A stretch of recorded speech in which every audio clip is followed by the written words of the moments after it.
What up, YouTube? You already know Big Lou tapping back in. But what to do with Big Lou and MCR2? Baby. I'm in for the hat trick. So I'm out here by the freeway, way out by the freeway, letting the bulls run around. So I said, well, let me throw out my chair and let me at least snap. Let me film a couple videos real quick. I just got done doing a little one on the Congress, how Congress and the Senate runs. Short video, 4, 5, 6 minute video. This one's gonna be a short video as well. This is about the results from last night. I was dead wrong on what happened. I was wrong.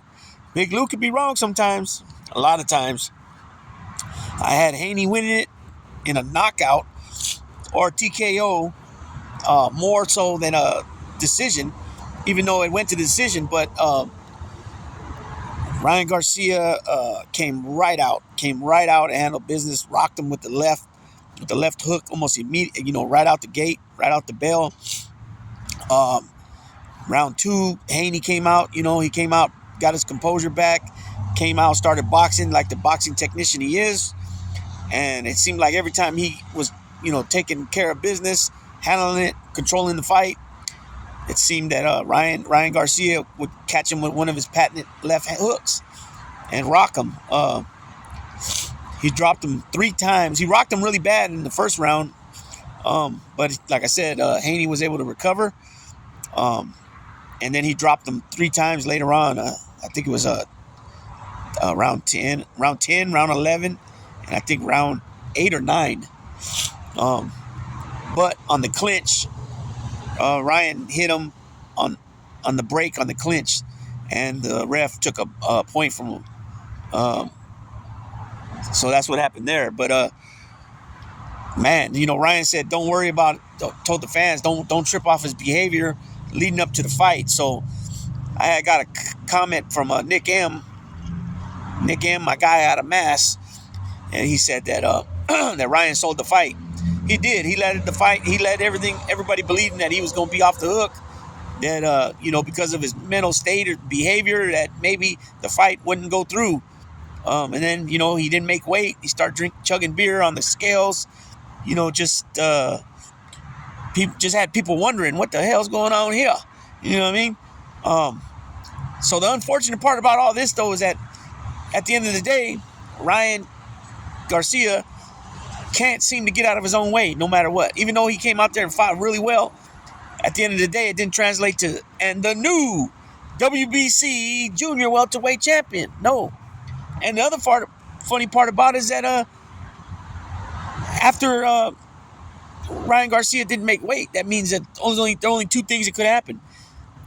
Devin Haney remains and still WBC junior middleweight champ, or the belt's vacated because Ryan won. But it appears that the president of WBC, Mauricio Solomon, says that Haney is still the champion. So I don't know, man. That's the politics for you, So I guess he's doing this to set up a rematch. That's probably in the best interest for both guys to perhaps make a ton of money, and hopefully Ryan, he'll have a big shot at repeating the W and finally becoming a world champion. Because like I mentioned in my video before the fight, he was only interim WBC champ, and that was at the lightweight division. But in reality, Devin Haney was the actual champion at the WBC belt at that time, before he became undisputed. So just goes to show you, and it makes you think, makes you wonder, or at least it does to me. When he fought Tank Davis, did the rehydration clause and all that happen to screw him up? Did it have a big effect on his performance? Not to mention they said he had a rib injury already, and that somehow it got leaked out to Tank Davis in his camp. So I don't know. I guess you can, you always can ask those questions. What if, right? I don't know. I was going for Garcia in that fight with Tank. But after that fight with Tank and Ryan Garcia, I told myself that I don't think I can go against Tank Davis anymore, because he's just so He's just like another fighter. He's an elite fighter. Just on a, he can be in danger, and he's not one of those dudes that'll throw punches just to try to get their opponent off him or whatever. He'll sit there and wait and be patient and pick his right shots. Or he goes back to his corner, listens to his corner very well on what plan B or the next plan is to try to combat what's going on in the ring, and then he applies that and comes out on top. You know what I'm saying?